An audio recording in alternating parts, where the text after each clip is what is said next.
So yan na nga, andito tayo sa loob ng Davao People's Park para susugurin na natin itong Davao Museum. So maraming thank you sa mga nag-comment na next nating puntahan ay ang Davao Museum. Tapos maraming thank you din kay Frankie. So shout out sa inyo, no. Basta marami ditong mga nagko-comment sa ibang mga videos din. Yan na nga, napuntahan natin ng Davao Museum. So yun, dito na tayo sa loob ng People's Park. So located ito sa loob ng People's Park. So para kayo maka-access dito, kailangan yung dumaan doon sa entrance ng People's Park. So it's a Dorian inspired na gusali. So hindi lang hindi lang Davao City ang merong Dorian inspired na mga structures and mga buildings. So maging sa Malaysia and even Singapore, no, meron silang mga Dorian inspired din ang ang kanilang mga structures. So dito sa Davao meron din kami dito Dorian inspired na Davao City Museum. Yan, pambansang museum ng Pilipinas, National Museum of the Philippines, Davao branch, no. So ibig sabihin na siya Davao City. So ibig sabihin na may makikita ho tayo dito ng mga historical artifacts, tama ba, about cultures and arts. Dati pa naman ay meron akong konting idea or little knowledge about a museum, no? So doon nga makikita yung mga historical artifacts, history, yung mga istorya, no, ng mga sinaunang bagay-bagay, tao, hayop, pagkain sa isang lugar. Pero yung sa National Museum ay hindi ko alam kung anong meron nito, no. So since available na ho talaga yung natin ngayon, information ng napakabilis lang talagang makita through through internet, no. I mean through Google, Wikipedia. So minabuti na ho natin na mas palawakin pa ho natin yung ating magiging information or yung magiging kaalaman ho natin sa pamamagitan ng pagbabasa sa internet, no, sa Wikipedia. So as I've said, Wikipedia is always our friend. Basta meron lang internet, so atin silang ma-access. So ito pa lang National Museum of the Philippines Davao branch ay open sila ng 9 AM hanggang 5 PM. Tapos ang cut-off naman nito is 4:30 PM. So ibig sabihin beyond 4:30 PM hindi ka na pwedeng makakapasok dito. Anyway, so bali ang gagawin lang ho natin dito for this video is parang itutur ko lang ho kayo, parang pasilip lang talaga sa National Museum Davao branch. Kumbaga anong meron sa loob, anong hitsura, gaano nga ba ito kaganda, gaano ito ka gara, gaano ito ka talagang pinaghandaan, pinagpupunduhan or binadgetan or pinagkagagastusan ng ating pamahalaan. So yun lang, bali information lang tayo, no, at its best. Yun naman talaga ang lagi kong ginagawa sa aking mga vlog. Kumbaga tinuturo ko or parang virtually, no, tinuturo ko kayo para makikita nyo rin ang mga nakikita ko. So yun lang, bali itong National Museum is Davao branch ay meron siyang 6 na palapag hanggang 6th floor, no. So every floors ay meron silang mga designated or meron silang mga nakalagay, no, ng mga artifacts, no. So depende, I mean every floors, no, 2nd floor, 3rd floor, 5th floor. So meron silang mga artifacts na naka-display, meron silang mga galleries. So parang naka-arrange or naka-organize, no, floor by floor, hindi yung mikos-mikos na lang. So itong nakita ho ninyo is ito yung parang railway or railings, no. Ito yung railings na to, ito yung parang magiging daan ho natin, hagdanan, or ito yung daan, no, magiging way ho natin papuntang every floors, no. So meron naman sila ditong elevator na pwedeng sakyan ng mga pregnant women, may mga batang maliliit at mga PWD and senior citizens na may mga special assistance. So hindi na nila kailangang dumaan dito sa ating dinadaanan na napakahabang hagdanan. So meron ho kayong kung meron kayong mga senior citizen na kasama sa bahay or mga buntis na gustong makita ang museum, National Museum Davao branch, pwede ho kayong pumunta pa rin dito kahit pa napakataas, hanggang 6th floor ang gusali, kasi meron nga talaga siyang sinasabi ko sa inyo na allotment or intended for pregnant women and PWD or senior citizen uses. So ito na yung ating 2nd floor, which is located ho natin yung mga marine lives and biodiversity. So dito makikita yung dagway sa kayutaan o dagway sa kinabuhi, means landforms and life forms. So from the word land, so parang yung mga structural ng lands ho natin, merong mountains, rocks, and that kung anong mga rock formation. And life forms, syempre yung mga buhay-buhay, no, na makikita natin above the land, no. So yun na nga, mga agila, mga kung ano ng mga endemic species and the mga native species, no, na makikita lamang sa Pilipinas or sa Davao City. So itong makikita ho natin dito ngayon sa buong video ay ano lang ha, National Museum, like ano siya, kumbaga mix na to dito mula sa Luzon, Visayas and Mindanao, mga historical artifacts, mga natives, mga kung ano-anong mga bagay na may kinalaman sa ating pagiging Pilipino. Pero yung talagang gusto kong puntahan sana is yung exclusive na pang Davao City lang sana.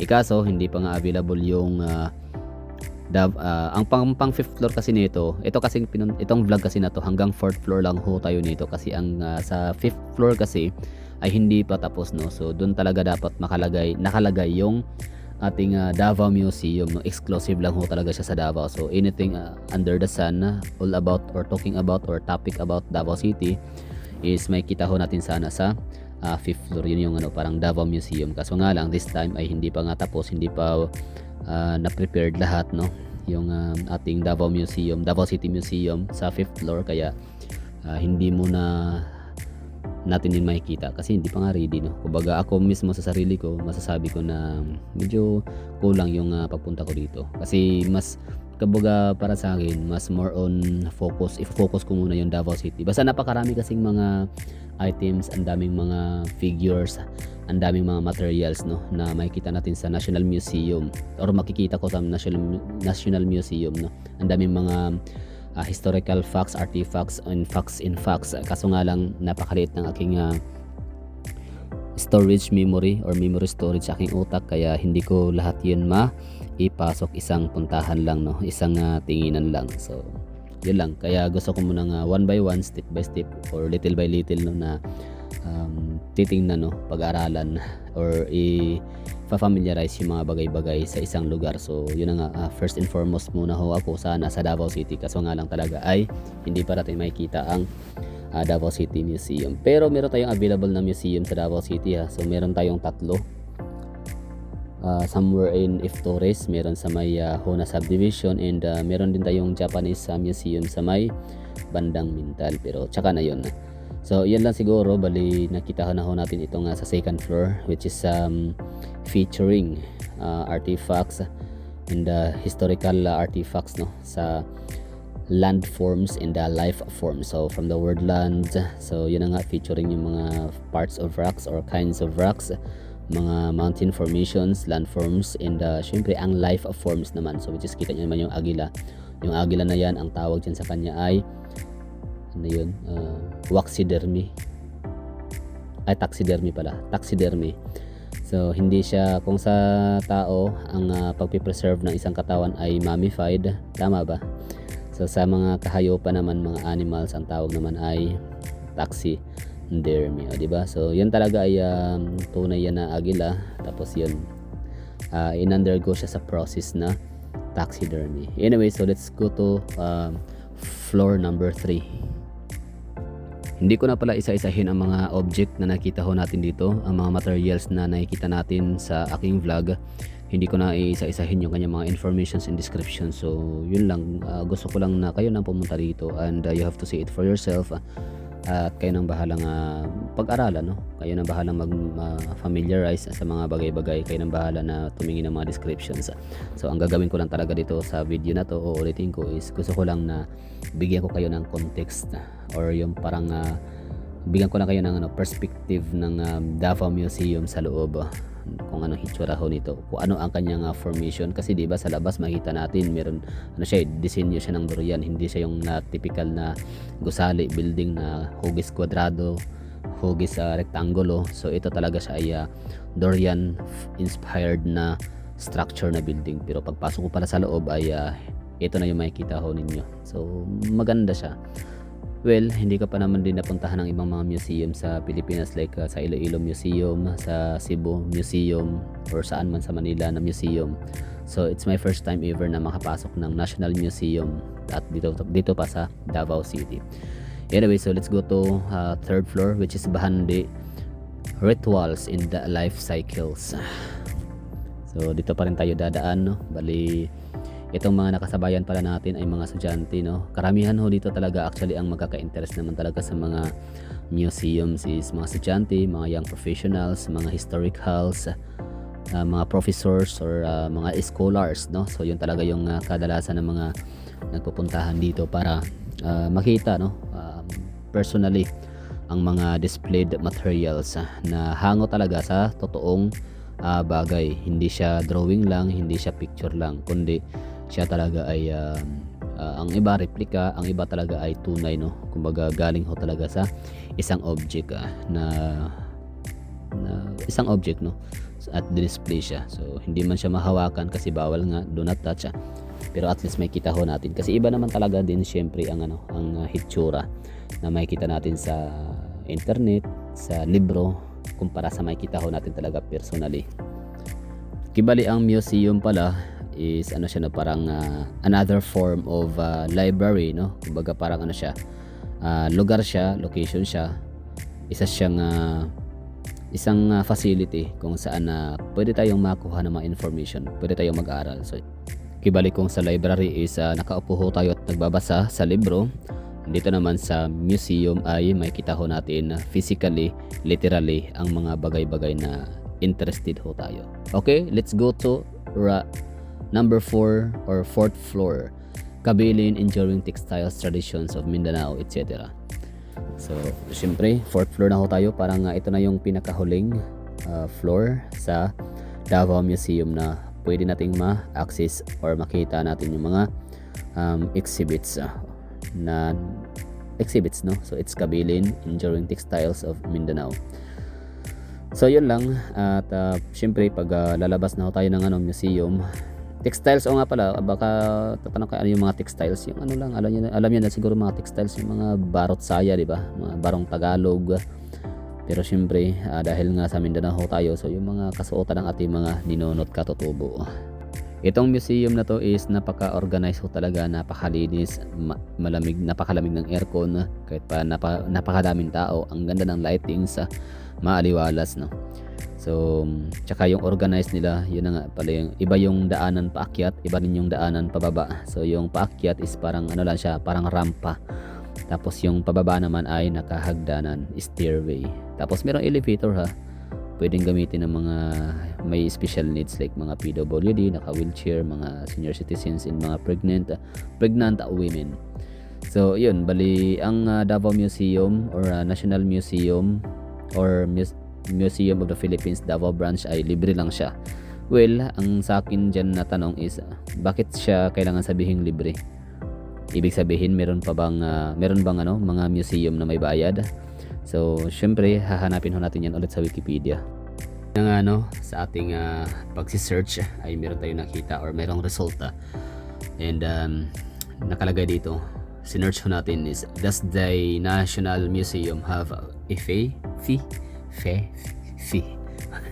Okay, visit the National Museum of the Philippines on a Sunday when entrance is free, and make sure to start your day early to avoid the crowds. Additionally, check out the list of visited sections on the upper floors where you can explore at a more leisurely pace and discover hidden gems away from the tourist hotspots. So, ibig sabihin, dito advice kasi dito is bisitahin daw ang National Museum of the Philippines every Sunday kasi wala daw bayad. So entrance is free. So ibig sabihin hindi lahat ng museum sa Pilipinas ay free. So yeah.